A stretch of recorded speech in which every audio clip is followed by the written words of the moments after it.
அதாவது புதிய கட்சி ஆரம்பிக்கிறதுக்கும் வாய்ப்புகள் இருக்கும். புதிய கட்சி ஆரம்பிக்கிறதுக்கு வாய்ப்பு இருக்கு. யாராவது சொன்னாங்க நமது அப்படின்ற மாதிரி பேர்லாம் சொன்னாங்க. அண்ணாமலை தமிழக பாஜக மீது கோபத்தை இருந்தாலும் மோடி மீதும் அமித்ஷா மீதும் அவர் ரொம்ப மரியாதை வச்சிருக்காரு. நயினாரை போட்டதுக்கு ஒரே காரணம் அதிமுக கூட்டணி. அண்ணாமலை தவிர மீது எல்லாரும் ஸ்மூத்தா கொண்டு போவாங்க. அண்ணாமலைக்கு அவர் ஸ்மூத்தா போவாங்க. அண்ணாமலைக்கு என்ன கோவம்னா பிஜேபி ஓட்ஸ் எல்லாம் ஓட் டிரான்ஸ்ஃபர் ஆகி அதிமுக போகும். அதிமுக வாக்கெல்லாம் ஓட் டிரான்ஸ்ஃபர் ஆகி பாஜக வருமானா வராது. இப்போ நீங்க என்ன உங்களுக்கு திமுக வீட்டுக்கு அனுப்பணும், நான் அனுப்பிச்சு கொடுக்குறேன், கூட சீமானவனா வச்சுக்கிறேன், 40 ஆக்கி நான் வின் பண்ணி காட்டுறேன். டெல்லி அந்த கணக்கை ரசிக்கலை. இவங்க ஒரு சர்வே எடுத்திருக்காங்க, டெல்லி இன்டெலிஜென்ஸ் பீரோ. அந்த சர்வேல திமுகவை எதிர்த்து தனியாக பாஜக போட்டி போட்டால் போனியாவாது. இந்த இன்டெலிஜென்ஸ் ரிப்போர்ட் பேசிஸில் தான் அமித்ஷா மோடி இந்த முடிவு எடுத்தா நான் கேள்விப்பட்டேன். கட்சி சார்பாக அவர் நமக்கு துரோகம் பண்ணார், துரோகம் பண்ணுவார், துரோகம் பண்ணனால நான் கூட்டணி வச்சு எப்படி என் கட்சியை நான் அடகு வைப்பேன் அப்படின்னு சொன்னதுனால இப்போ அண்ணாமலையே அடகு வச்சு அவரே பலியாடா கொடுத்து கூட்டணி வச்சுட்டு போயிட்டாங்க. இல்லைன்னா அண்ணாமலை கண்டிப்பாக பண்ணிருப்பார். ஸோ இந்த சாய்ஸ் அண்ணாமலையிடம் கொடுக்கப்பட்டது. மோடி ஒரு வாரம் சொன்னாராம், Annamalaiji very unfortunate you living, இது பெரிய துரதிருஷ்டம் நீங்க போறதுன்ற வார்த்தையை பிரதமர் மோடி அண்ணாமலையிட்ட சொல்லியிருக்காரு. இப்போ அவரு தான் இங்க ஃபேஸ் ஆஃப் தமிழ்நாடு அப்படின்ட்டு அண்ணாமலை அவருக்கு தான் இருக்காரு பாஜக. அவர் போகும் பட்சத்தில் என்னென்ன இழப்புகள் ஏற்படும் பாஜக? எனக்கு இன்னைக்கு மட்டும் ஒரு 100 பேர் கட்சி விட்டு போனதை கேள்விப்பட்டேன். அண்ணாமலையோட விலகலால் தமிழ்நாடு பாஜகவுக்கு சறுக்கலான மிகப்பெரிய சறுக்கல். கட்சியில் இனிமேல் தொடர மாட்டாங்க. பாஜக அண்ணாமலை இருக்கிறவங்க ஒரு 2 மாதம் கழிச்சு வெயிட் பண்ணி பார்த்துட்டு அண்ணாமலை என்ன முடிவு எடுக்கணும்னு பார்த்துட்டு தொடரணுமா வேணாமான்னு முடிவு பண்ணுவாங்க.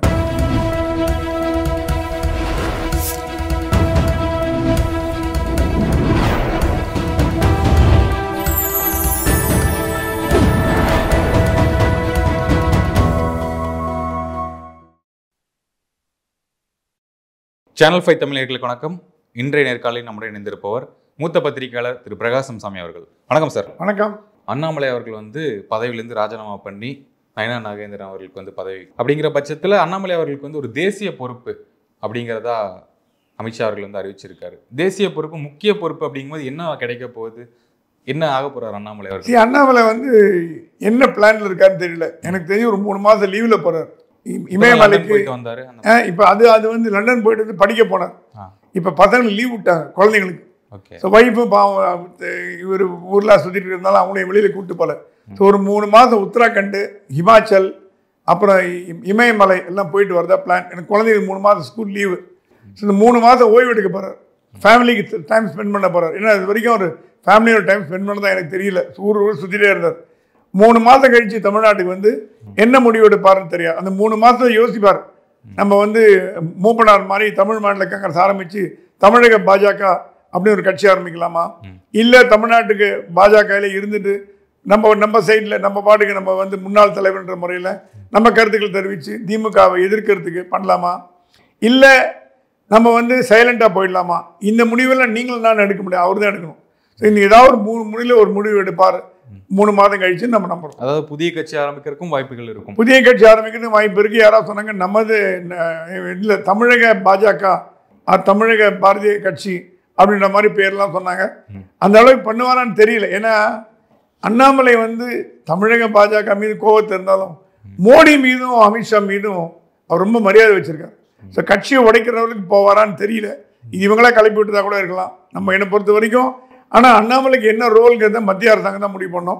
அவர் இந்த கட்சியோட தேசிய பொதுச் செயலாளர் அந்த மாதிரி ரோல்லாம் எடுத்துக்க அவர் தயாராக இல்லை. மத்திய அமைச்சரையும் வேண்டான்ட்டாராம். இப்போ என்ன கொடுக்குறதுன்னு அவங்களுக்கு டெல்லிக்கும் புரியல. தேசிய பொறுப்பு தானே மென்ஷன் பண்ணாரு. தேசிய பொறுப்பு தான். தேசிய பொறுப்பு என்ன, பிரைம் மினிஸ்டரா, டெப்டி பிரைம் மினிஸ்டரா, ஹோம் மினிஸ்டரா, என்னன்னு தெரியலையே. தேசிய பொறுப்பு என்ன வேணா இருக்கலாம் இல்லையா? கட்சியோட பொதுச் செயலாளர் தேசிய பொறுப்பு தான். ஏன்னா அது நேஷனல் பார்ட்டி, நேஷனல் போஸ்ட். என்ன ஆஃபர் பண்ணுறாங்க, அண்ணாமலை என்ன எடுத்துக்க போறாருங்கிறது ஒரு 3 மாதம் கழிச்சு நமக்கு தெரியும். ஓகே, இப்போ அடுத்த பொறுப்புக்கு வந்திருக்கக்கூடிய நயினா நாகேந்திரன் அவர் அவ்வளோ தகுதி வாய்ந்த நபராக இருக்காரா? அவங்களுக்கு முன்னாடி இப்போ வானதி சீனிவாசன் அவங்களும் கட்சியில் மூத்தவங்களா இருந்திருக்காங்க. அவங்களை விட இவங்க தகுதியான நபராக இருக்காரா? நயினாரை போட்டதுக்கு ஒரே காரணம் அதிமுக கூட்டணி. ஏன்னா நயினார் அதிமுகலேருந்து வந்தவர். அதிமுகவில் இருந்த எல்லா தலைவர்களும் மாமா மச்சான்னு பேசக்கூடியவர். ஸோ அந்த கூட்டணி ஒரு ஸ்மூத்தாக போகிறதுக்கு ஒருத்தர் தேவை. வானதியும் அந்த ஸ்மூத்தாக போக வைக்கலாம், தப்பு கிடையாது. அண்ணாமலை தவிர மீது எல்லாரும் ஸ்மூத்தாக கொண்டு போவாங்க. அண்ணாமலைக்கு வந்து அவர் ஸ்மூத்தா போக அண்ணாமலைக்கு என்ன கோவம்னா எடப்பாடி மீது அவருக்கு எந்த பர்சனல் வெஞ்சன்ஸும் கிடையாது. எனக்கு தெரிஞ்சு எந்த கோபமோ தாபமோ மன்னிக்க முடியாத குற்றமும் கிடையாது. அவர் சொல்றாரா அதிமுக கூட்டணி வச்சிங்கன்னா பிஜேபி ஓட்ஸ் எல்லாம் வந்து ஓட் டிரான்ஸ்ஃபர் ஆகி அதிமுக போகும்.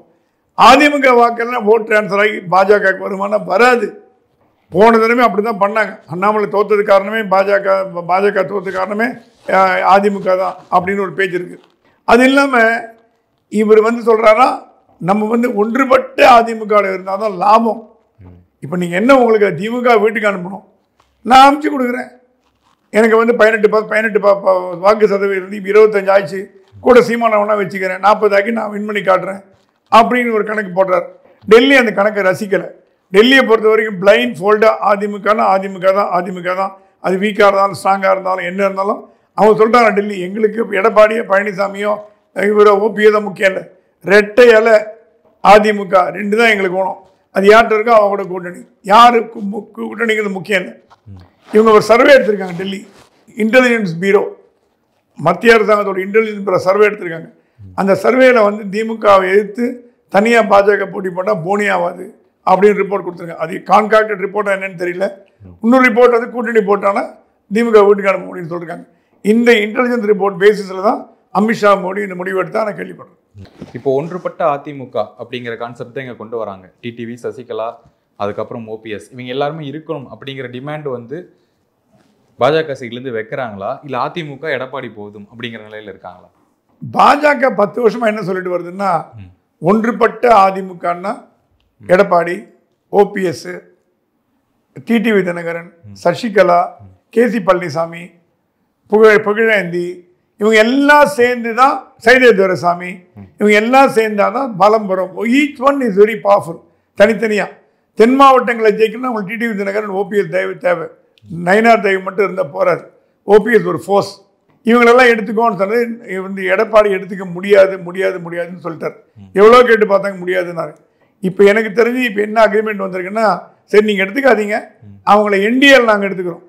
ஓபிஎஸ்ஸையோ டிடிவி தினகரனையோ சசிகலாவையோ கேசி பழனிசாமி என்டிஏல எடுத்து அவங்களுக்கு சீட்டு கொடுத்து ஜெயிக்க வைக்கிறோம்.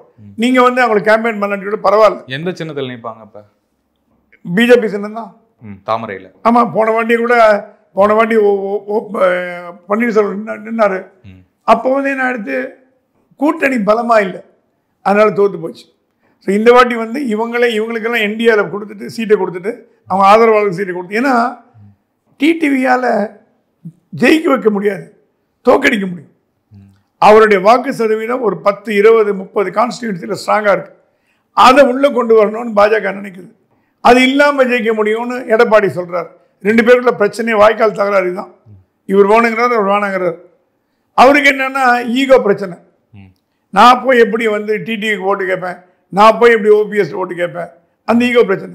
பாஜக அந்த ஈகோ கிடையாது. அண்ணாமலை சொல்கிறேன், எனக்கும் இபிஎஸ்க்கு எந்த ப்ராப்ளம் கிடையாதுங்க. கட்சி சார்பாக அவர் நமக்கு துரோகம் பண்ணார், துரோகம் பண்ணுவார், துரோகம் பண்ணனால நான் கூட்டணி வச்சு எப்படி என் கட்சியை நான் அடகு வைப்பேன் அப்படின்னு வந்து சொன்னதுனால இப்போ அண்ணாமலையே அடகு வச்சு அவரே பலியாடா கொடுத்து கூட்டணி வச்சுட்டு போயிட்டாங்க. அமித்ஷா சொன்னது என்னன்னா எந்த டிமாண்டுமே இங்கே வைக்கல அப்படின்னு தான் சொல்கிறாங்க. அப்போ வந்து பலியாட ஆகலன்னு தானே அர்த்தம்? அப்படி கிடையாதா? இல்லை, அண்ணாமலையை வந்து எடப்பாடி சொன்னதுனால பாரதிய ஜனதா கட்சி எடுத்து தானே இல்லை, வேற என்ன காரணம்? இது எடப்பாடினால இவங்க எடுக்கல. எடப்பாடி வந்து அந்த அளவுக்கு சொல்கிற அளவுக்கு தைரியமாக இருக்குன்னு தெரியாது. இவர் டெல்லி என்ன சாய்ஸ் கொடுத்ததா, 2 சாய்ஸ் கொடுத்து அண்ணாமலைட்டு. ஒரு சாய்ஸ் என்னன்னா நீங்கள் தலைவராக இருந்து கூட்டணி வழி நடத்துவீங்களா, 2வது உங்களுக்கு அது பிடிக்கலன்னா நீங்கள் விலகி போறீங்களான்னு. 2வது சாய்ஸ் அண்ணாமலை எடுத்துட்டார். இப்போ அண்ணாமலை சொல்லியிருந்தார் வச்சுங்க, கூட்டணி ஓகேங்க, நான் வந்து லீட் பண்ணுறேங்க, நான் வந்து எடப்பாடியோட வேலை செய்கிறேங்க, நான் கூட்டணி வேணும் அப்படின்னு சொல்லியிருந்தாருன்னா அண்ணாமலை கண்ணுவாக இருப்பார். அவர் எடுக்க வேண்டிய தேவையே கிடையாது. அண்ணாமலைக்கு அதுக்கு ஒத்து வராதனால தான் இப்போ வந்து இவரை உள்ளத்துக்கு கொண்டாந்துருக்காங்க. இல்லைன்னா அண்ணாமலை கண்டிப்பாக பண்ணிருப்பார். ஸோ இந்த சாய்ஸ் வந்து அண்ணாமலையிடம் கொடுக்கப்பட்டது. நீங்கள் என்ன முடிவு எடுக்கிறீங்களோ அந்த முடிவை நான் கட்டுப்படுறோம் அப்படின்னு மத்திய அரசாங்கம், மத்திய பாஜக சொல்லிட்டு, இல்லைங்க நான் வேண்டாங்க, எனக்கு வந்து கூட்டணி இஷ்டம் இல்லை, வேலை செய்ய முடியாதுன்னு சொன்னதுனால சரி நீங்கள் உங்களுக்கு வேறு ஏதாவது போஸ்ட் கொடுக்குறோம் அப்படின்னு சொல்லி அவரை ஸ்டெப் டவுன் பண்ண சொன்னாங்க. மரியாதையாக சொல்லிருக்காங்க. அண்ணாமலை மீது பெரிய மரியாதை வச்சிருக்கார் மோடி. ஒரு வாரம் சொன்னாராம், Annamalaiji very unfortunate you living, இது பெரிய துரதிருஷ்டம் நீங்க போறதுன்ற வார்த்தையை பிரதமர் மோடி அண்ணாமலைகிட்ட சொல்லியிருக்காரு. அப்பனா எந்த அளவுக்கு அண்ணாமலை மதிக்கிறாங்க அவங்க நீங்க பாத்துங்க. கழுத்து பிடிச்சி தள்ளின மாதிரிலாம் தள்ள, அது சும்மா யாரை கிளப்பி விட்டாங்க மீடியா, கழுத்து பிடிச்சி தள்ளினாங்க, காலை பிடிச்சி தள்ளினாங்க. இவரா வரைக்கும் அவங்க வேற வழி இல்லாம நயினா நாகேந்திரன் போட்டாங்க. இப்போ அவரு தான் இங்க ஃபேஸ் ஆஃப் தமிழ்நாடு அப்படின்ட்டு அண்ணாமலை அவருக்கு தான் இருக்காரு பாஜகவுக்கு. அவர் போகும் பட்சத்தில் என்னென்ன இழப்புகள் ஏற்படும் பாஜகவுக்கு? நிறைய இளைஞர்கள் இப்போ எனக்கு தெரிஞ்சு 2-3 பேர் வெளியில கட்சி விட்டு போறதுக்கு எனக்கு தெரிஞ்சு எனக்கு இன்னைக்கு மட்டும் ஒரு 100 பேர் கட்சி விட்டு போனதா கேள்விப்பட்டேன். ஏன்னா அண்ணாமலையால் ஈர்க்கப்பட்டவர்கள் அண்ணாமலை இல்லைன்னா கட்சியில் தொடருவாங்க கேட்ட தொடர மாட்டீங்க. இப்படி சிம்பிளா கேட்கலாம். அண்ணாமலையால் தமிழ்நாடு கட்சி, அண்ணாமலையோட விலகலால் தமிழ்நாடு பாஜகவுக்கு சறுக்கலான மிகப்பெரிய சறுக்கல். தொண்டர்கள் விட்டு போவாங்களான்னா போறதுக்கு வாய்ப்பு உண்டு. நிறைய பேர் ராஜினாமா செய்வாங்கன்னா கண்டிப்பா ராஜினாமா செய்வாங்க. மாறிடும்ல அப்படியே நயினார் அவர்கள் கொண்டு வந்துட்டாங்க அவரை. இல்லைங்க, அண்ணாமலைக்கோசரம் லாயலிஸ்டா இருக்கிறவங்க கட்சியில் இனிமேல் தொடர மாட்டாங்க. பாஜக அண்ணாமலை இருக்கிறவங்க ஒரு 2 மாதம் கழிச்சு வெயிட் பண்ணி பார்த்துட்டு அண்ணாமலை என்ன முடிவு எடுக்கணும்னு பார்த்துட்டு தொடரணுமா வேணாமான்னு முடிவு பண்ணுவாங்க. அண்ணாமலைக்கு முன்பு ஒரு உறுப்பினராக சேர்ந்தவர்கள் தொடர்ந்து இருக்கலாம். ஸோ மூணா பார்க்கணும். அண்ணாமலையால் கவரப்பட்டு அட்ராக்ட் செய்யப்பட்டு வந்த இளைஞர்கள், யூத்து, விமன், இவங்கெல்லாம் கண்டிப்பாக ராஜினாமா பண்ணிட்டு போகிற மூடில் தான் இருக்காங்க. அவங்க என்ன பண்ண போகிறான்னு தெரியாது. நான் பேசின வரைக்கும் நிறைய பேர் இல்லைங்க பிஜேபி வேணாங்க, பிஜேபி இனிமேல் வேஸ்ட்டுங்க, எங்களுக்கு யார் வேணால் போட்டுங்க, எங்களுக்கு தேவையில்லை, அண்ணாமலை இல்லை நாங்கள் இல்லை, அந்த முடிவுக்கு வந்துட்டாங்கன்னா அந்த முடிவுக்கு வந்துட்டாங்கன்னு அர்த்தம். அமித்ஷா சொன்னது என்னன்னா, நம்ம கூட்டணி வைக்கிறதுனால 2 கட்சிகளுக்குமே ஒரு பலன் இருக்கு. அதிமுகவுக்கு பாஜக வைக்கிறதுனால பாஜகவுக்கு ஒரு பலன், அதிமுகவுக்கு ஒரு பலன் இருக்குங்கிறார். என்ன பலன் அது? பலன் ஓட் டிரான்ஸ்ஃபர். தேர்தலில் கூட்டணி கட்சிகளோட லாப கணக்கு நஷ்ட கணக்கு என்னன்னா ஓட் டிரான்ஸ்ஃபர் ஆனோம்.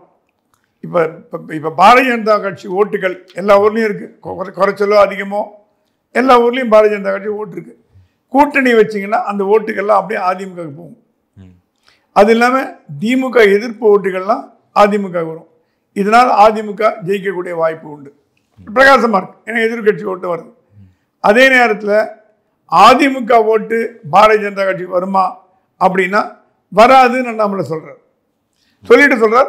அதிமுக ஓட்டு இல்லாமல் பாஜகவோட ஓட்டுலையும் பொதுமக்களோட வாக்குகளும் இளைஞர்களோட வாக்கும் சேர்ந்து தனியாக கூட ஜெயிக்க வைக்க முடியும்.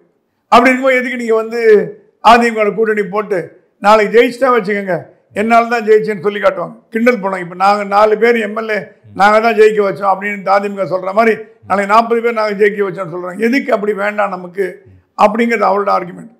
ஆனால் தேர்தலில் வெற்றி தோல்வி மட்டும் முக்கியம் இல்லை அப்படின்னு அண்ணாமலை கருதுறாரு. டெல்லி என்ன கருதுறது, வெற்றி தோல்வி தான் முக்கியம், திமுக வீட்டுக்கு போனோம், திமுக வீட்டுக்கு வழி அமைச்சு வைக்கணும் அப்படிங்கிற டெல்லியோட நோக்கமாக இருக்கு. ஓகே, மக்கள் இப்போ சட்டப்பேரவையில் ஒன்றா இருந்தாங்க, பாராளுமன்றத்தில் இவங்க கட்சி கூட்டணி வைக்கல, இப்போ திரும்ப சட்டப்பேரவைக்கு ஒட்டுக்கா கூட்டணி வைக்கிறாங்க. அப்படிங்கும்போது மக்கள் ஒரு குழப்ப நிலைக்கு போயிடுவாங்கல்ல, என்ன அவங்களுடைய ஸ்டாண்ட் அப்படின்னு ஒரு குழப்ப நிலை ஆகும்ல அவங்களுக்கு? இல்லைங்க, இது திமுகவோட வாக்காளர்கள் இதை பற்றி கவலைப்பட போகிறது இல்லை. ஏன்னா திமுக தான் போடுறாங்க, அதை பற்றி தேனாட் வரி. நீங்கள் யார் கூட்டணி எதிர்கட்சி யார் என்னவாக இருந்தாலும், ஒன்றா இருந்தாலும் தனியாக இருந்தாலும் திமுக சூரியனில் போட்டு போயிட்டே இருப்பாங்க.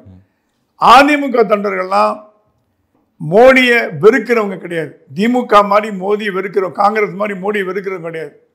அவங்களும் சொல்கிறாங்களாம், இப்போ அடிமட்ட தொண்டர்கள் அதிமுக என்ன சொல்கிறாங்க, கூட்டணி வழியாக நம்ம எடப்பாடி முதலமைச்சரானா நமக்கு நல்லது தானே, நல்ல காரியம் தானே இது. இல்லைன்னா போன தடவை மாதிரி எனக்கு தெரிஞ்சு போச்சு, 3 எலெக்ஷனில் வாஷ் அவுட் ஆச்சு ஏடிஎம்கே.